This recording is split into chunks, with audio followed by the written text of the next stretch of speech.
Do rádio brasileiro com 28 anos de carreira e que com toda certeza tem muita história para contar. Eu vou conversar com o Leleco Júnior. Leleco! Alô, alô, Fábio. Prazer estar aqui com você. Vamos quebrar esse paradigma de lenda aí que não existe não. Isso aí é generosidade da sua parte. É só para puxar aí. Leleco, a gente está com um programinha de rádio aí que é o Playground e a gente está resgatando essa questão dos anos 80 e 90, né? Trazendo toda a linguagem, todo o conceito dessa época. E aí eu queria que você falasse um pouquinho dessa questão da década de 80 e 90 no rádio. Como é que era isso naquela época? Bom, a década de 80, eu acho que sem dúvida foi uma das décadas mais brilhantes para o rádio, principalmente o rádio FM. Mais até para o rádio FM do que para o rádio AM. Porque a década de 80 foi o período de abertura das programações das rádios FMs, né? Então, rádios que tinham uma programação mais voltada para a música clássica, elas se tornaram pops no primeiro momento, em outro momento se tornaram um pouco mais populares. A década de 80 também foi marcada pela criação das chamadas redes, né? Rede Transamérica, Rede Cidade, Rede Jovem Pan. Um pouco mais tarde, no finalzinho, já início da década de 90, a primeira rede de rádio do Nordeste, a Sulsat, que era uma rede que só tocava forró. E outra coisa que me chama a atenção também na década de 80 foi a mudança da locução do rádio FM, né? Então, muitos dos locutores que faziam rádio AM migraram para o rádio FM e também a locução do rádio FM absorveu vários programas que eram sucessos das rádios AMs na época. Então você tinha locutores que apresentavam resumos de novela, cartas lidas no ar, programas românticos, né? Então foi o estouro do programa Love Songs, Good Times. A Rádio Cidade tinha programas de recadinhos do coração, ficou bastante conhecido no Brasil inteiro. Então você vê quanto de riqueza de quanta coisa que brotou no rádio da década de 80. E sem falar na questão musical. Por exemplo, na década de 80, falando da Bahia, chegou no rádio a chamada Axé Music, né? Então na década de 80, no início, você tinha a banda Reflexos, você tinha já Luiz Caldas, pouco depois Chiclete, bem mais tarde Daniela Mercury, você tinha a banda Mel, essas bandas que fizeram parte do rádio, do cenário baiano, né?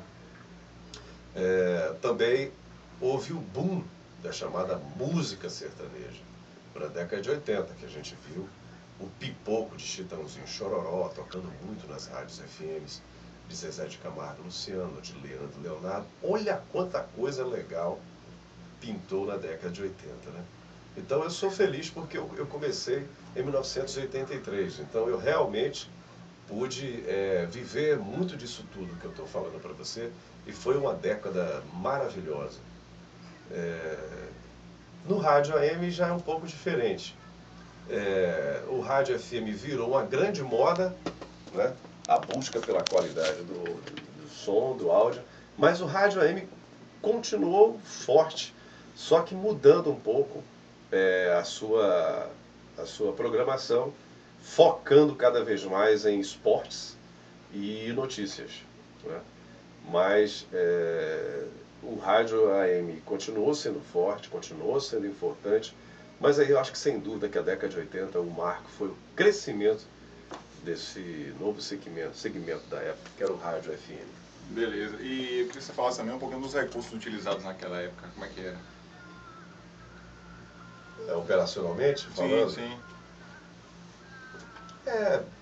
Aquela época, vou falar do rádio FM, né, que Sim, eu pode mais falar. trabalhei. Apesar de trabalhar no rádio aí, mas rádio FM foi o que eu mais trabalhei. Eu peguei essa mudança mesmo. Eu comecei no rádio FM, a gente botava comerciais em fita cassete. Não era nem caceteira, era fita cassete mesmo. Tinha 2 decks e você tinha os pickups, e você tocava os discos e botava ali os comerciais nos tape decks. Depois eu trabalhei com caceteira profissional, um negócio que não deu muito certo, foi desenvolvido, não sei se foi aqui no Brasil. Era um tape deck, na verdade, e você tinha uma fita especial que ela tinha só 30 segundos, que era um comercial só.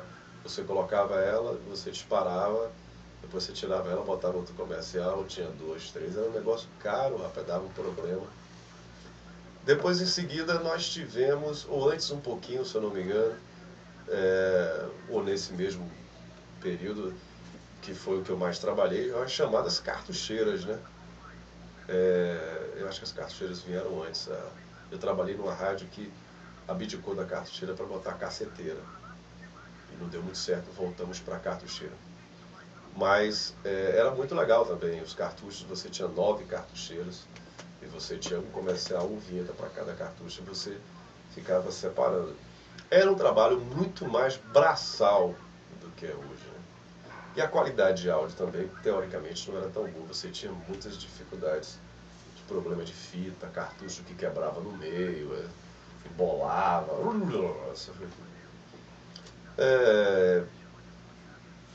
Deixa eu ver o que mais. Bom, o recurso de estúdio mesmo, a gente melhorou bastante. Mas as rádios que eu trabalhei já depois da quarta, quinta, que eram rádios mais estruturadas, você já trabalhava com bons microfones, né?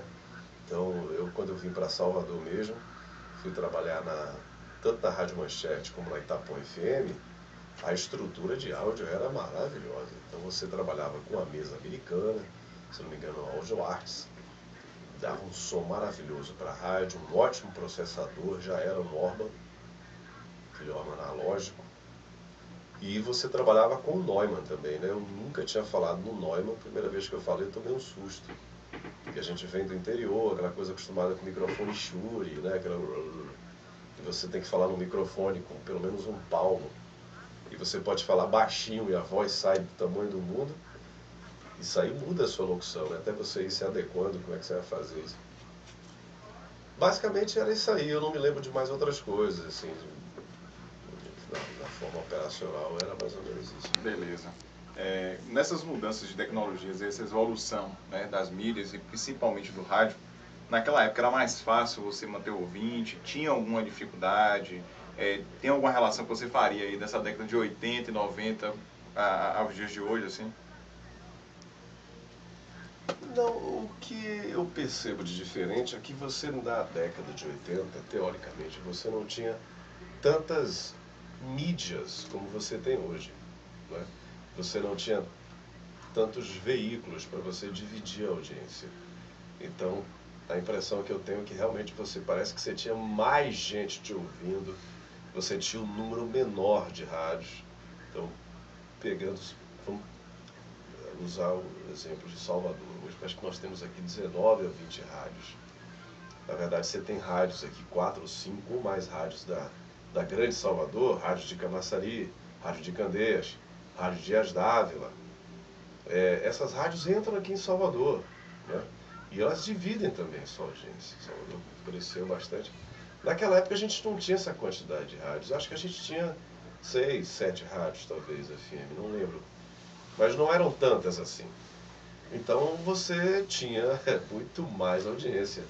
Era uma coisa assim impressionante, de você parece que falar e parece que estava todo mundo te ouvindo. Você tinha essa impressão. Hoje, a gente sente também muita audiência, mas você tem muito mais veículos.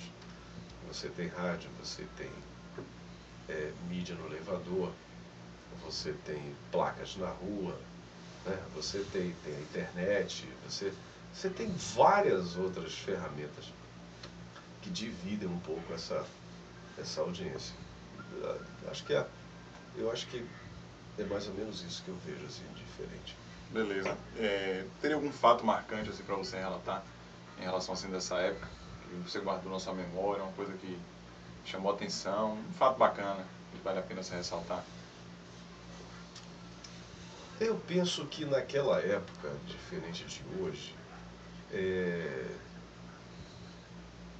por conta da situação do país, tanto político como econômico.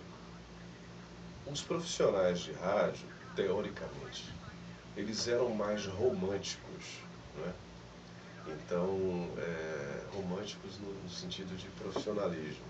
Então você via assim, profissionais de rádio, pessoas que elas diziam assim, se eu não fizesse rádio, eu também não faria nada na minha vida, entendeu? E eu acho que isso perdeu um pouco, né? A impressão é que o veículo passou por uma transformação e ele não conseguiu evoluir a tal ponto que ele não consegue reter esses profissionais. Então, eu acabo encontrando vários colegas que foram da minha geração, né, e que estão trabalhando em outras áreas. Tem gente até no mercado financeiro, tem gente administrando empresas. Eram ótimos comunicadores, eram ótimos radialistas, mas por uma questão até de valorização, eles acabaram migrando para outras áreas. Outros se tornaram políticos. Então acho que eu sinto um pouco falta disso. Eu acho que no passado tudo era mais romântico. Você queria fazer carreira no rádio, ascender no rádio, sonhar com a carreira do rádio. Hoje eu encontro muito pouca gente, e você é uma exceção. Pessoas jovens que prestam atenção no veículo e que querem dar uma contribuição, fazer uma carreira. Eu encontro isso, eu quase não encontro, é muito pouco. Eu acho que isso é uma coisa que me chama mais atenção daquela época. Valeu, Leleco. Obrigado aí pelas palavras. Eu te agradeço imensamente pela entrevista. Eu sei que você teria mais conteúdo aí para falar pra gente, mas o tempo é curto e você também tem que fazer outras coisas. Mas é isso, eu queria te agradecer e obrigado aí pela entrevista. Você sabe que eu estava conversando com você aqui, lembrando aqui da primeira vez que eu entrei em rádio, né?